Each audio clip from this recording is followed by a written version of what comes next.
I thought our 3-year anniversary dinner would fix the cracks in our marriage. Instead, my husband's stepdaughter looked me dead in the eye and snapped, "Why don't you just disappear? My husband didn't stop her." He nodded like it was a rehearsed plan. In that frozen moment, I understood everything. They didn't just want me out of the house.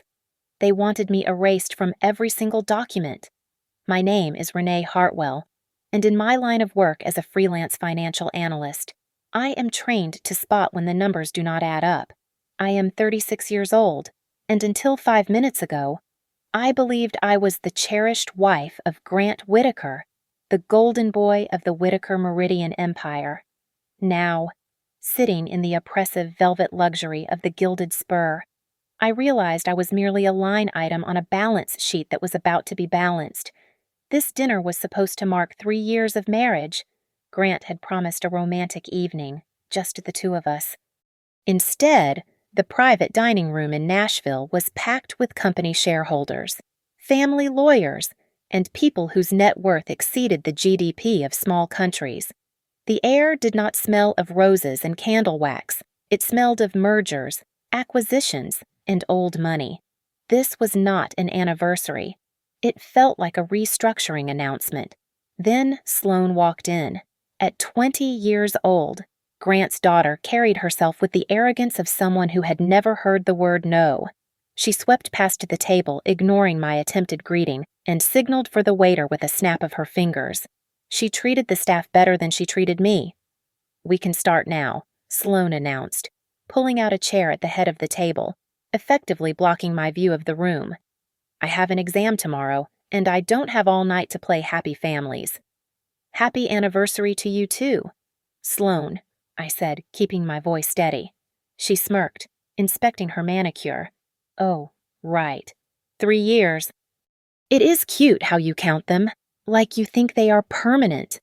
The table went quiet. Grant swirled his scotch, staring into the amber liquid as if the answers to the universe were floating in the ice. I decided to drop the facade. I had seen something earlier that day, a digital footprint that had been bothering me since noon. Speaking of permanent records, I said, looking directly at my stepdaughter, "I saw the server logs today. Why is my digital signature attached to 3 separate payment authorizations for the Meridian Harbor project? I never approved those funds." Sloane froze. Her eyes darted to her father, then back to me. The mask of the bored college student slipped, revealing something ugly and desperate underneath. She slammed her fork down against the china. "God. Why don't you just disappear?" she snapped. The violence of the question hung in the air. I waited for the outrage. I waited for Evelyn, my mother-in-law, to gasp. I waited for Grant to reprimand her, but there was only silence. Absolute rehearsed silence. No one looked shocked. They looked impatient. I turned to my husband. "Grant, are you going to let her speak to me like that?" Grant did not look at me. He leaned in, his shoulder brushing mine, radiating a cold heat. His voice was low, a whisper meant only for me, but it carried the weight of a final verdict. "Renee, if you love this family, you will do the right thing tonight." My stomach dropped. I looked down at the table, trying to process the betrayal, and that was when his phone screen lit up. It was sitting face up next to his bread plate. A calendar reminder flashed across the glass. 9:20. Make her sign first. I checked my watch. It was 9:18. The room seemed to tilt. The blood drained from my face, leaving me cold and dangerously calm. This was not a family dinner. This was an ambush.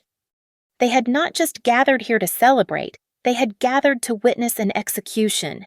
They needed my signature to pin the unauthorized transactions on me, and once they had it, I would be discarded. I forced a smile onto my face, the kind of smile that barely stretched the skin. I picked up my wine glass, playing the part of the oblivious, submissive wife. But inside, the wife was dead. The analyst had taken over. This was a hostile takeover attempt, and I was the target. I slipped my hand under the heavy tablecloth, gripping my phone. I opened a new note and typed 3 short sentences to anchor myself in reality. Don't sign, don't panic, trap them. It started 6 months ago, though I was too busy trying to be the perfect wife to notice the temperature dropping. Grant, who used to text me throughout the day just to say he missed me, began to treat my questions like interrogations. When I asked why he was coming home past midnight 3 times a week, he didn't offer an excuse. He just sighed, looking at me with a mix of exhaustion and pity. "You are being dramatic." "Renee," he would say, turning his back to me in bed. "It is unbecoming." That word, dramatic, became a wall he built brick by brick. It made me second-guess my instincts. It made me quiet. Then came the sudden, suffocating kindness from the Whitaker family. My mother-in-law, Evelyn, who usually looked at me like I was a stain on the carpet, invited me to lunch. She ordered the most expensive wine and held my hand across the table. "Renee, dear," she had said, her eyes glittering with something I mistook for warmth. "Marriage into this family is a marathon, not a sprint. Sometimes the wisest thing a wife can do is step back. You know, to let the new generation rise." I thought she was talking about Sloane's internship. I nodded, desperate for her approval. I did not realize she was asking me to step off a cliff. Sloane was the most volatile variable. One day she would ask me for fashion advice, calling me Renee with a smile. The next, I would walk into a room and hear her muttering into her phone. "I have to go," she would whisper, glaring at me. Dad's mistake just walked in. It felt like walking on thin ice, never knowing when it would crack. But the real cracks were not in their behavior. They were in the data. About 4 months ago, my work email started getting copied on chains regarding the Meridian Harbor project. It was a subsidiary of the Whitaker empire that I knew was bleeding money. I was a freelance analyst, not an employee, yet my inbox filled with updates. Buried in the dense paragraphs of corporate speak, I kept seeing the phrase as per Renee's approval. I had never approved a thing. I had never even sat in a meeting for Meridian Harbor, but I let it slide. I told myself it was just administrative shorthand, that Grant was handling it and using my name to streamline things because he trusted my judgment. I wanted peace. I wanted to trust my husband. Then I found the invoices for Larkstone Advisory. It was a generic name. The kind of shell company you set up in 10 minutes. The invoices were digital, and right at the bottom, glowing in pixelated black ink, was my digital signature. Every single amount was just under the threshold that would trigger an external audit. I printed one out and took it to Grant in his study. I thought it was a mistake. I thought we would laugh about a glitch in the system. Grant didn't look at the paper. He looked at me, a small, patronizing smile playing on his lips. "Paperwork," he said, dismissing me with a wave of his hand. "Don't worry your pretty head about it." That sentence did not comfort me. It woke me up. It was the moment the humiliation burned off and the professional in me took the wheel. He did not see a partner. He saw a scapegoat with a pretty face. That night, I started building my insurance vault. I stopped asking questions. Instead, I started saving. I downloaded copies of every report. I synced my personal calendar with the metadata of the files. I exported my health data from my smartwatch heart rate, sleep cycles, walking distance. I backed up the footage from the home security cameras to a private cloud server Grant didn't know existed. I needed to prove where I was, physically, every second of every day. I was building an alibi for a crime I hadn't been accused of yet. And then, 2 days ago, I found the smoking gun. I was reviewing the security login history for my digital signature key. The log showed an active session authorized at 10 in the morning on a Tuesday. The IP address originated from the internal server at the Whitaker headquarters. I stared at the screen, my blood turning to ice. At 10 in the morning on that Tuesday, I wasn't at the headquarters. I wasn't even near a computer. I was 5 miles away, in a hot yoga studio, with my phone locked in a locker and my watch recording my heart rate. Someone was in the Whitaker building, wearing my digital face, signing documents that would ruin me. I did not hack the system. I did not need to break down any firewalls to find the truth. I simply used the legitimate read-only access that my husband had been too arrogant to revoke. I accessed the audit trail, the metadata that whispers the truth when the document itself lies. I was looking for the when, not the what. I pulled up the timestamp for the most recent authorization on the Larkstone file. It was stamped at 2:13 in the afternoon on the 14th of October. I froze the image on my mental screen and cross-referenced it with my personal calendar. At 2:13 in the afternoon on that specific day, I was not logging into a secure corporate server. I was in a dentist's chair with a mouthful of gauze.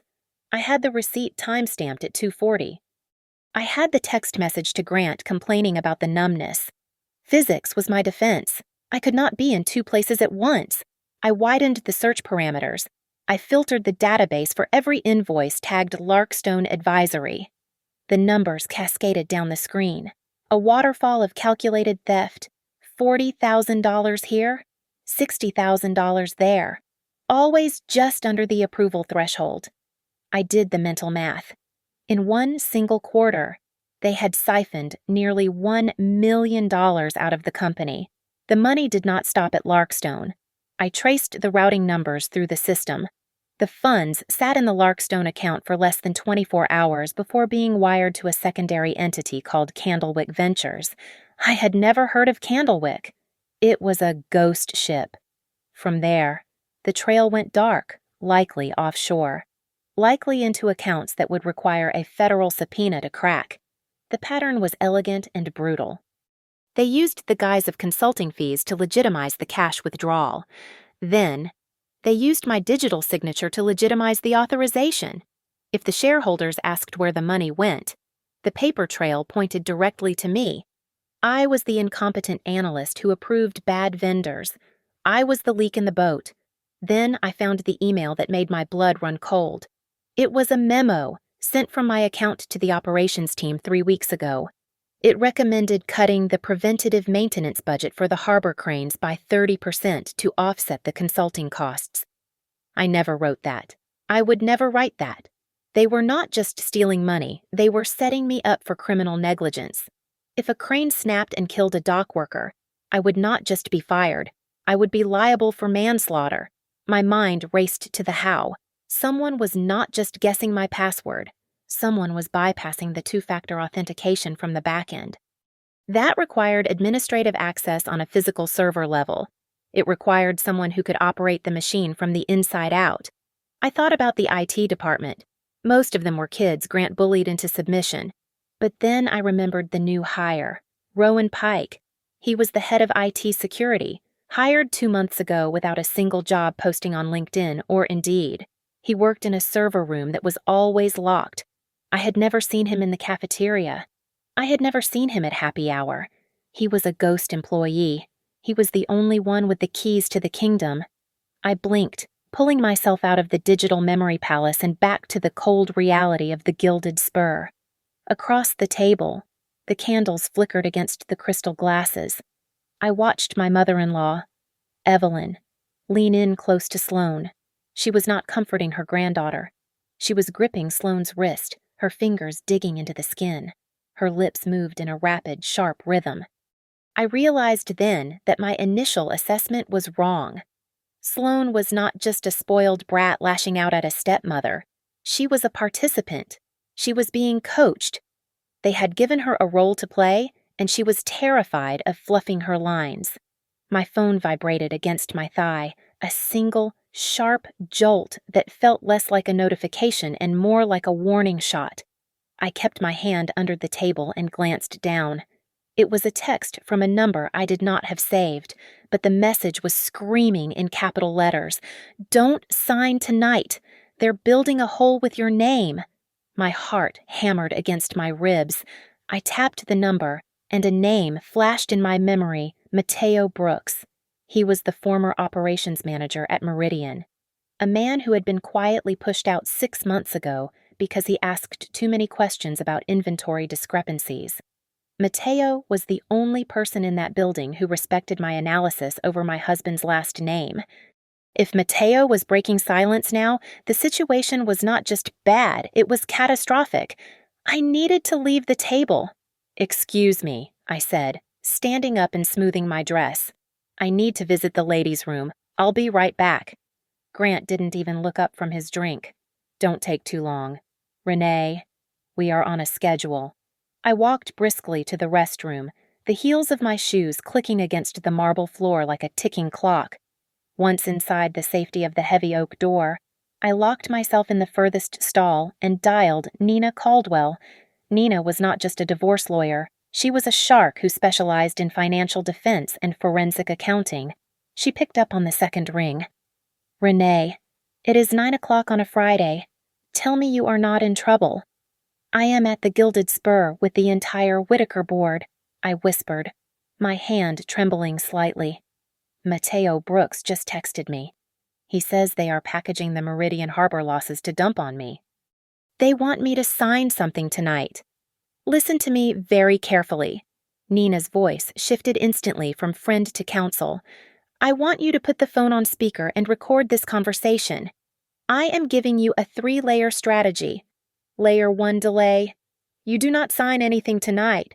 You spill wine on the papers, you fake a migraine, you faint. I don't care what you do. Do not put ink on paper. They are pressuring me. Nina, Grant has a timer set. Layer 2, she continued, ignoring my panic. Create evidence of non-consent. If they force a document in front of you, you scan it. Send it to me. And layer 3, we need an exit route. We need to prove you were being recruited elsewhere before this smear campaign started. It kills their motive of painting you as a desperate, failing employee." I looked at my wrist. My smartwatch was quietly pulsing, recording every beat of my terrified heart. "Nina, I have my health data," I said. "I have sleep logs, GPS location, and heart rate variability for the last 6 months." "Good," Nina said. "That is your alibi.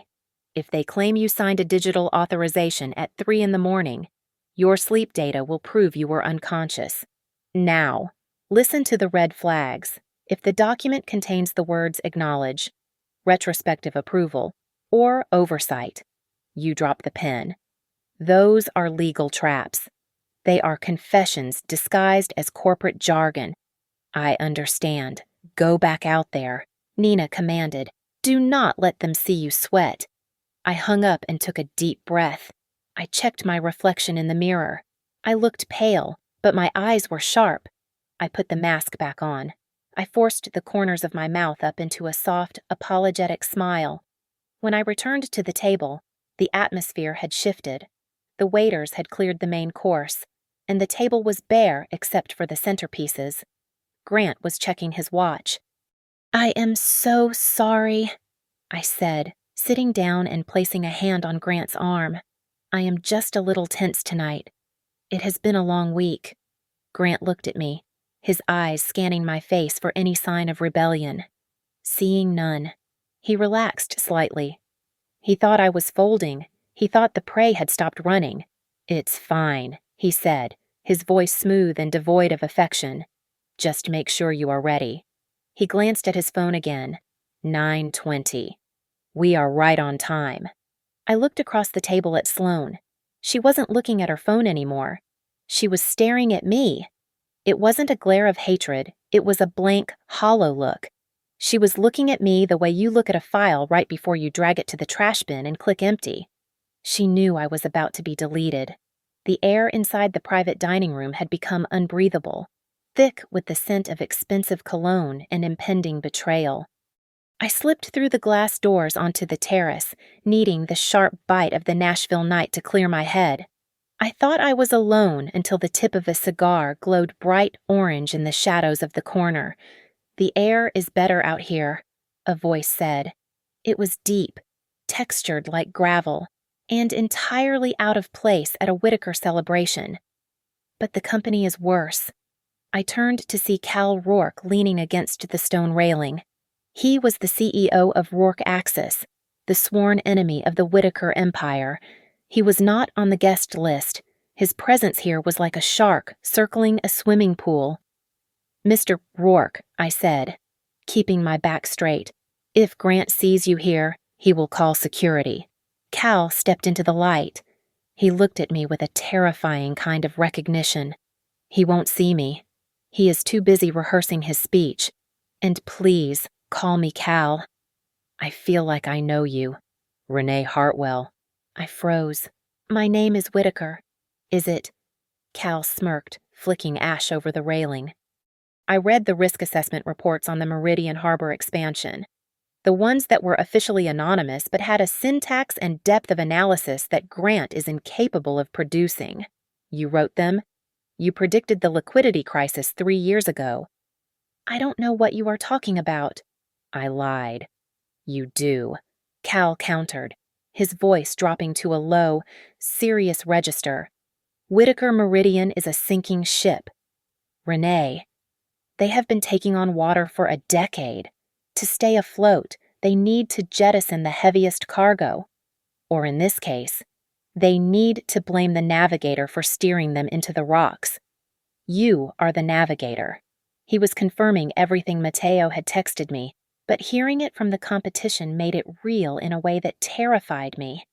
Why are you telling me this? I asked. Cal reached into his breast pocket and pulled out a heavy, cream-colored business card.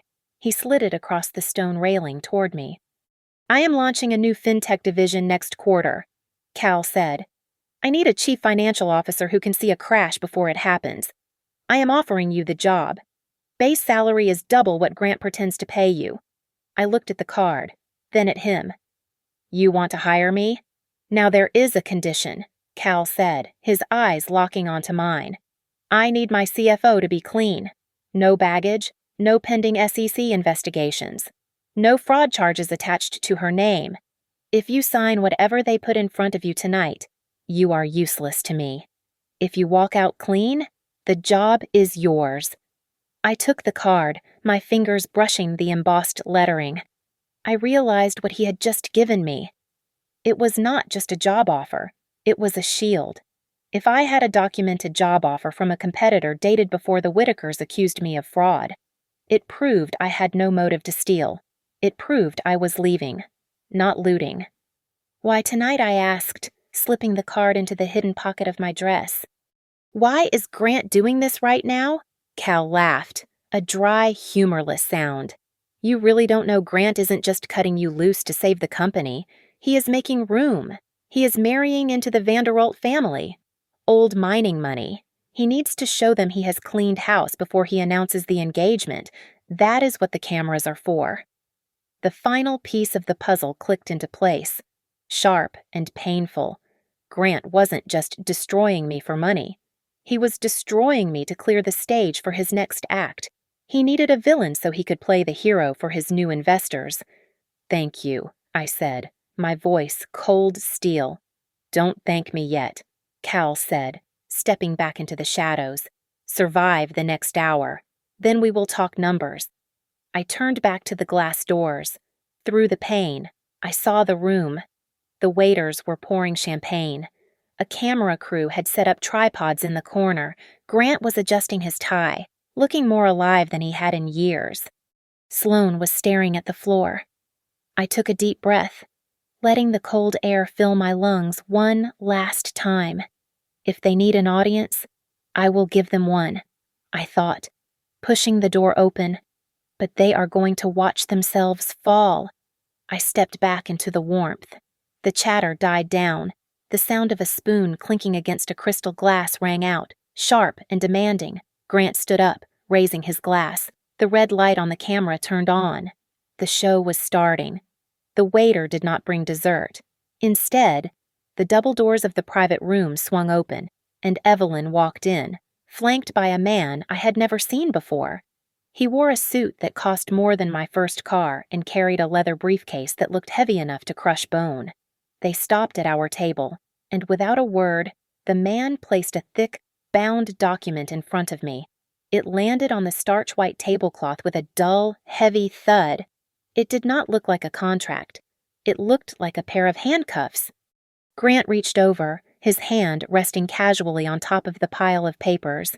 He smiled for the cameras that were now blinking with red recording lights in the corner of the room. Just formalities. Darling, Grant said, his voice dripping with synthetic honey. We need to update the household trust structures before the main announcement. Just sign the tabbed pages so we can take the anniversary photos. I looked at him, then at the folder. My hands felt cold. I opened the cover. The first page was not a trust update. It was a separation agreement. My eyes scanned the legal jargon with the speed of a machine. It was brutal. It offered a lump sum settlement that was frankly insulting, barely enough to cover rent for 6 months in this city. But the money was not the point. The point was the restrictive covenants. There was a non-disclosure agreement that bound me to silence for 10 years. There was a non-compete clause that banned me from working in financial analysis or advisory for any firm within a 500-mile radius for 2 years. They were trying to starve me. I flipped past the standard clauses to the back, to the appendices. That was where the bodies were buried. Hidden in Appendix C, under the boring title of Retrospective Asset Management, was a list of transaction codes. My heart stopped. I recognized them instantly. They were the transaction IDs for the payments made to Candlewick Ventures and Larkstone Advisory. And right below the list was the clause that made the trap snap shut. I, Renee Whitaker, acknowledge having reviewed and approved the aforementioned transactions as part of my independent oversight duties. I read it twice. The room seemed to shrink. If I signed this, I was not just agreeing to a divorce. I was confessing to embezzlement. I was taking legal ownership of every dollar they had stolen. You look pale. Renee, Evelyn said. She was standing behind my chair, her hands resting on my shoulders like a prison guard. You are tired. Just sign it so you can go home and rest. It is for the best. For everyone. Her voice was soft, but when I looked up, her eyes were dead.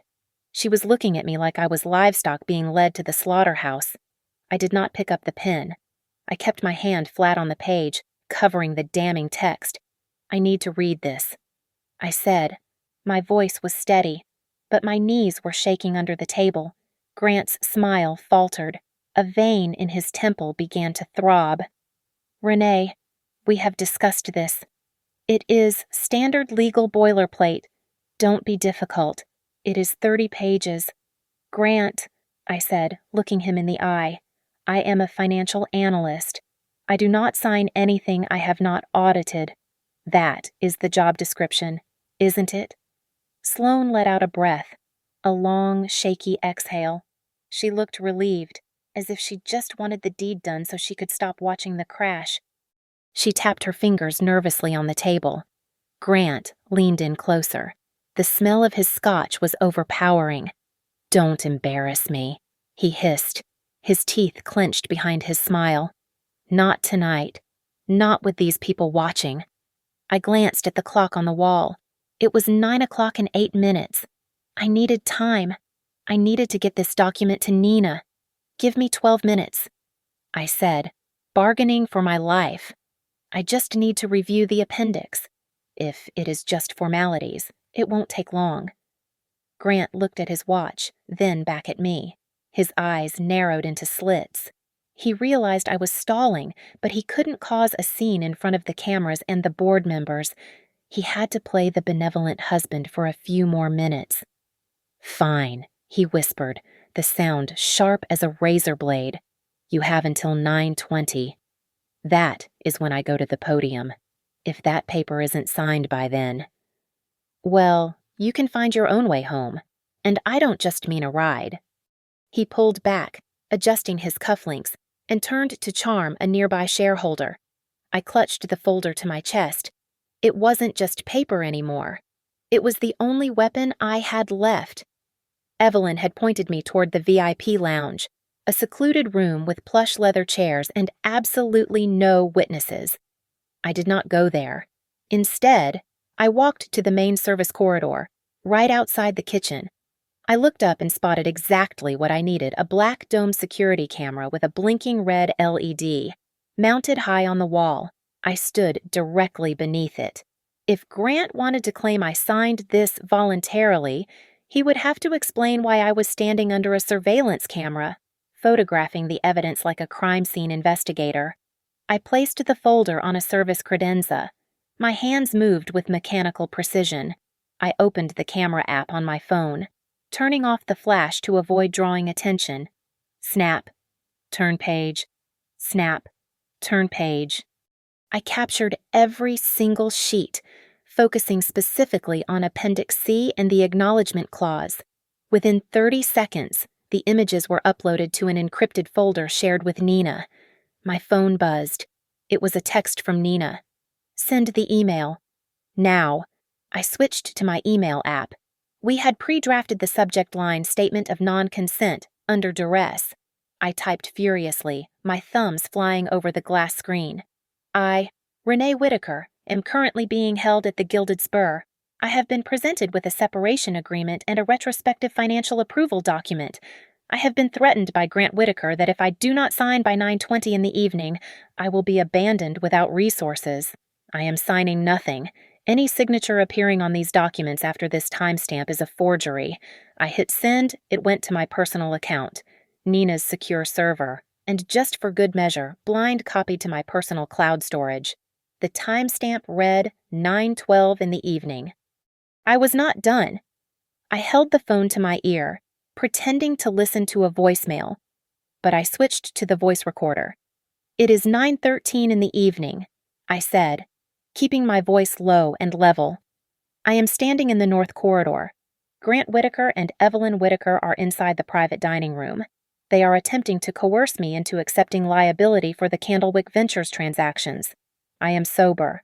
I am sound of mind. I am refusing. I saved the file. It was a contemporaneous record, admissible in court to prove my state of mind. Then I did one last check. I opened the remote admin tool on my phone. Accessing the log history I had screenshotted earlier, I zoomed in on the IP address that had authorized the fraudulent payments. The numbers were 192.168.10. My breath hitched. .10. That was not just the headquarters. That was the specific subnet for the executive suite at Whitaker Meridian. It meant the computer that stole the money was physically sitting in Grant's office or Evelyn's study. A notification slid down my screen. It was Nina again. Data preservation request sent to the restaurant management and Whitaker Security. If they delete the tapes from tonight, it is a felony. You are bulletproof. Renee. Go back in. Another message popped up, this one from Cal Rourke. My legal team has prepared an affidavit stating we have had no contact prior to 9 o'clock tonight. If they try to pin a leak on you, I will bury them with paper. I looked at the time. It was 9:19. I closed the folder. I did not pick up the pen. I held the thick document against my chest like a shield and turned back toward the dining room. I was walking into the lion's den, but this time, I was the one with the whip. I reached for the door handle, but before I could touch the brass, the door cracked open. Sloane slipped out. She looked wrecked. Her mascara was smudged at the corners, and her hands were trembling violently. She wasn't the arrogant girl who had snapped at me over appetizers. She looked like a child who had realized the game had gone too far. She stepped in front of me, blocking my path. She looked at the unsigned folder in my arms, then up at my face. Her eyes were red, rimmed with panic. "You didn't sign it," she whispered. It wasn't a question. "No," I said calmly, "and I never will." Sloane grabbed my arm. Her grip was desperate, her fingernails digging into my skin through the silk of my dress. "Renee, you don't understand," she stammered, her voice cracking. "If you don't sign, they'll ruin someone else." Sloane dragged me into the shadowed alcove behind a massive arrangement of birds of paradise flowers, away from the prying eyes of the corridor cameras I had just used to save myself. Her hands were shaking so hard that when she tried to let go of my arm, her fingers caught in the silk of my sleeve. "They made me do it," she hissed, her voice sounding thin and fractured. "Grandma, she told me that if I made you feel like an intruder, like trash, you would just want to leave. She said you would sign anything just to get away from us." I stared at her, the adrenaline in my veins turning into a cold, hard resolve. The insults at the dinner table, the interruptions, the cruelty. It wasn't just teenage rebellion. It was a psychological operation. You were part of the pressure campaign, I said, keeping my voice low. I didn't have a choice, Sloane snapped, tears finally spilling over her lashes. She fumbled in the pocket of her blazer and shoved a crumpled piece of paper into my hand. Here, take it. I stole this from Dad's desk this morning. I smoothed out the paper. It was a handwritten flowchart. Candlewick Ventures was just a collection point. From there, the arrows pointed to a shell entity called the Whitaker Hope Fund, a fake charity, before disappearing into an offshore account in the Cayman Islands. It is a laundering scheme, I murmured. It is not Dad, Sloane said, wiping her face aggressively. He is just the face. It is Evelyn. She runs everything. Rowan Pike, that IT guy. He has a direct line to her office. Dad doesn't even know the passwords to the server room. I looked at the girl I had spent 3 years trying to bond with. She looked terrified. Why are you telling me this now? Sloane. She looked down at her shoes, her shoulders hunching. Because they told me the backup plan. If you don't take the fall tonight, they are going to say I did it.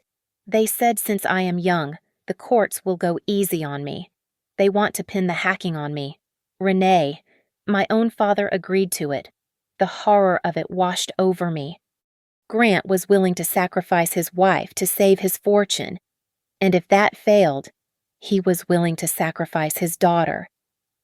I hate you, Sloane whispered, looking up at me with raw, conflicting emotion. I really do. You tried to replace my mom, but I don't want to go to prison for them. I am scared. I realized then that her earlier question, why don't you just disappear, wasn't a request. It was a line from a script she had been forced to memorize, a command designed to trigger my flight response. I took a step closer, dropping the stepmother act and stepping into the role of a negotiator. Listen to me, Sloane. I have a lawyer named Nina who eats sharks like Evelyn for breakfast. But I cannot protect you without ammunition. You need to pick a side. Right now. Sloane hesitated, her breath hitching in her throat. What do you need evidence? I said. Text messages, recordings. Anything that proves Evelyn is pulling the strings. Sloane nodded, her face hardening. She pulled out her phone and tapped the screen with trembling fingers. I have a screen recording. I was hiding in the server room when Evelyn was on FaceTime with Rowan. A second later, my phone buzzed. I opened the file. The video was shaky, filmed through the gap of a server rack, but the audio was crystal clear. It was Evelyn's voice, sharp and imperious. Make it look like Renee approved from home. Use the VPN. We need the timestamp to match her schedule. It was the smoking gun. It was over. Thank you, I said, looking at her. I will make sure Nina keeps your name out of the indictment. I turned to go back into the dining room, ready to burn their house down, but Sloane grabbed my wrist one last time. Wait, she said, her eyes wide. There is one more thing. The 9:20 announcement. It isn't just about the restructuring. What is it I asked? He is getting engaged, Sloane said, the words tumbling out. To Lydia Vanderalt. She is the daughter of that mining magnate. They need her family's capital to cover the losses. That is why you have to be gone tonight. He is going to bring her out on stage as his new partner, in business and life. I felt a laugh bubble up in my chest, dark and sharp. Grant wasn't just divorcing me. He was trying to erase me so he could seamlessly merge with a new bank account. He wants a new bride for the cameras, I said, clutching the folder and my phone. Fine. Let's see how she likes an arrest warrant for a wedding gift. At exactly 9:20. The lights in the room dimmed, focusing a single, harsh spotlight on the podium at the head of the room. Grant stepped into the circle of light, adjusting his tie with the practiced ease of a man who believed he owned the world. He tapped the microphone, the feedback whining briefly before settling into a hum. Ladies and gentlemen, Grant's voice boomed, smooth and commanding. Tonight is not just a celebration of the past. It is about the future. A new chapter for Whitaker Meridian. A future where we trim the dead weight and align ourselves with partners who truly understand our vision. He paused, looking toward the side entrance where a young woman with blonde hair was waiting in the shadows. It was Lydia Vanderalt. He was seconds away from announcing his engagement to her while his current wife was still sitting at table 1. But Evelyn struck first. She didn't wait for him to finish. She walked over to our table and slammed a stack of printed emails down next to my wine glass. The sound echoed like a gunshot in the quiet room. I think it is time the board knew why we are restructuring. Renee, Evelyn announced, her voice pitched perfectly to carry to the back of the room. We found the leak. You have been sending confidential pricing models to Rourke Axis for months. We have the logs. A gasp rippled through the room. Shareholders began to murmur. It was a classic execution. Accuse the victim publicly, destroy her credibility, and force her out in shame. I did not flinch. I did not look at the fake emails. I looked at Grant, who was watching me with a smug, victorious smile. That is a serious accusation. Evelyn, I said, my voice steady enough to cut through the murmurs. Sending corporate espionage to a direct competitor is a federal crime. We know, Grant said into the microphone, shaking his head with feigned disappointment. That is why we are letting you resign quietly. Renee, for the sake of the family. I stood up. I picked up my phone and held it up so the screen was visible. I just received a message from the legal department at Rourke Axis. I said loudly, they have run a full audit of their incoming servers. They have never received an email from me. In fact, they have a sworn affidavit ready to be filed that confirms no contact has ever been made. So, I have to ask. Did you check if they actually received these emails you forged, or did you just create them on a local drive and forget how the internet works? The room went dead silent. Grant's smile vanished. He stepped off the podium and marched over to the table, abandoning the microphone. He leaned in close, his face contorted with fury, his voice a low, dangerous hiss. You are playing a dangerous game. Renee, sign the paper, right now. If you do not, I will make sure you never work in finance again. I will bury you so deep you will need a shovel to breathe. I picked up my champagne glass. I looked him in the eye. Then I looked at the table of major shareholders to my left. To honesty, I said, raising the glass. And to Candlewick Ventures. Grant froze. The color drained from his face.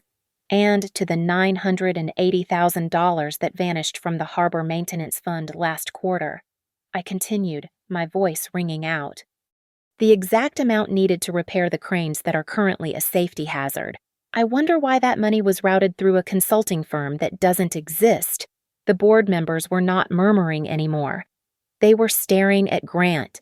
Suddenly, Sloane stood up. She was shaking, her knuckles white as she gripped the tablecloth. She looked from her father to her grandmother, her chest heaving. You told me she would disappear after she signs, Sloane shouted. The raw panic in her voice shattered the tension. Grant spun around, grabbing Sloane by the upper arm. His fingers dug into her flesh, shaking her violently. Shut up, Sloane, he roared, forgetting the cameras, forgetting the investors, forgetting the act. Sit down and shut your mouth. The violence of the motion made the room recoil. This was not a family disagreement. This was a man losing control. This was a man terrified of what his daughter knew. Sloane looked at her father's hand on her arm, then up at his face. The fear in her eyes was replaced by something else. Betrayal. She ripped her arm away from his grip, stumbling back. She turned to look at me. The tears were streaming down her face. But she stood tall. I snapped because I was scared. Sloane sobbed, her voice breaking but loud enough for everyone to hear. But I am done. I am not going to jail for you. Dad. She reached into her pocket and pulled out her phone, holding it up like a grenade. "I have the recording," she screamed. I have Grandma telling the IT guy to fake Renee's signature. The service doors at the back of the room did not swing open for a waiter carrying a tray of dessert. They flew open with a violence that rattled the silverware. 3 men and 2 women in dark windbreakers strode into the private dining room. They were not restaurant staff. On the back of their jackets, in bold yellow letters, were the initials that turned billionaires into fugitives FBI. Grant Whitaker. "Evelyn Whitaker," the lead agent barked, his voice cutting through the stunned silence. "Step away from the table.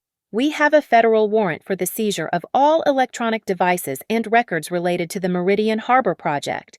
Before Grant could even stammer a protest, the main doors opened again. Nina Caldwell walked in. She did not look like a guest. She looked like an executioner in a tailored suit. She marched straight to the agent, ignoring the gasps of the shareholders, and slammed a thick legal file onto the table. "Special Agent Miller," Nina said, her voice crisp and loud. "This file contains a time-stamped statement of non-consent filed by my client, Renee Whitaker, 20 minutes ago.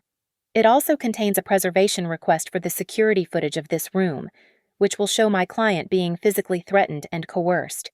Grant's face turned the color of ash. He pointed a shaking finger at me. "She is lying. She is the one who authorized the transfers." "It is her digital signature on the logs." Nina didn't even look at him. She pulled a single sheet of paper from her folder and held it up for the agents and the cameras to see. "We anticipated that lie," Nina said. "This is a forensic analysis of the server logs. The digital signature used to authorize the theft originated from Subnet 10, the hardline connection in the Whitaker executive suite. At the exact moment those files were signed, Renee Whitaker was 5 miles away at a dental appointment. We have the GPS data from her phone and her smartwatch to prove it. You cannot be in 2 places at once, Grant, unless you are a ghost." Evelyn slammed her hand on the table, knocking over a glass of wine. The red liquid bled across the white cloth like a wound. "This is outrageous," she screamed, her composure finally shattering. "Do you know who we are? I will have your badges. I will sue this restaurant into the ground for letting you in here." The lead agent stepped forward, unimpressed. "Ma'am, sit down. This is not your boardroom anymore. It is a crime scene." Sloane stepped out from behind the table. She looked small, but her hand was steady as she extended her phone toward the agent. "You need to see this," Sloane said, her voice trembling but clear. "It is a screen recording. It is my grandmother, Evelyn, ordering our head of IT to forge Renee's signature. She says, to make it look like it came from home." The agent took the phone. Grant lunged forward, his eyes wild with panic. "Sloane, no, don't." 2 agents intercepted him, forcing him back into his chair. As the recording played, Evelyn sank into her seat, her face turning pale. The game was over. The silence in the room was absolute, broken only by the sound of Lydia Vanderwalt Grant's intended new fiancé scrambling away from the podium. Lydia was hyperventilating. She grabbed her purse and tried to run for the exit, but in her panic, she fumbled. Her phone clattered to the hardwood floor, the screen lighting up. An agent picked it up. "It looks like we have a wire transfer confirmation pending," the agent noted dryly. $500,000 to an offshore account. "You might want to stay for a chat. Ms. Vanderwalt." Grant looked around the room. He saw the agents, the disgusted shareholders, and his mother defeated in her chair. Then he looked at me. The arrogance was gone. In its place was a pathetic, sniveling desperation. He reached out, grabbing the hem of my dress. "Renee, baby, please," he begged, tears welling in his eyes. "Tell them it was a misunderstanding. We can fix this. I will give you whatever you want. I will rewrite the prenup. I will give you half of everything. Just help me." He was offering me money to save him from the consequences of trying to frame me. He didn't love me. He didn't even hate me. He just saw me as a shield he could discard or use depending on the weather. I looked down at him. I felt nothing. No anger. No sadness. Just a profound, icy clarity. I slowly slid my diamond wedding ring off my finger. It felt heavy, weighed down by 3 years of lies. I dropped it onto the unsigned separation agreement. It landed with a final, metallic click. "You wanted me gone on paper," I said, looking him dead in the eye. "I am leaving you in handcuffs." I turned my back on him. I walked past the agents, past the horrified board members, and past Sloane, who gave me a small, tearful nod. I pushed open the heavy doors of the Gilded Spur and stepped out into the night. The Nashville air was biting cold, but it felt clean. It felt real. My phone buzzed in my hand. I looked down. It was a message from Cal Rourke. I saw the news vans pulling up. "Offer stands." "When can you start?" I took a deep breath, filling my lungs with the oxygen I had been denied for so long. For the first time in years, I wasn't Mrs. Whitaker. I wasn't a liability. I wasn't a scapegoat. I was Renee Hartwell, and I didn't just disappear. I had finally arrived. Thank you so much for listening to this story. I would love to know where you are tuning in from. Are you listening while cooking, driving, or maybe relaxing before bed? Please let me know in the comments below so we can connect. If you enjoyed seeing justice served, please subscribe to the Maya Revenge Stories channel, like this video, and smash that hype button to help this story reach even more people. Your support means the world to me.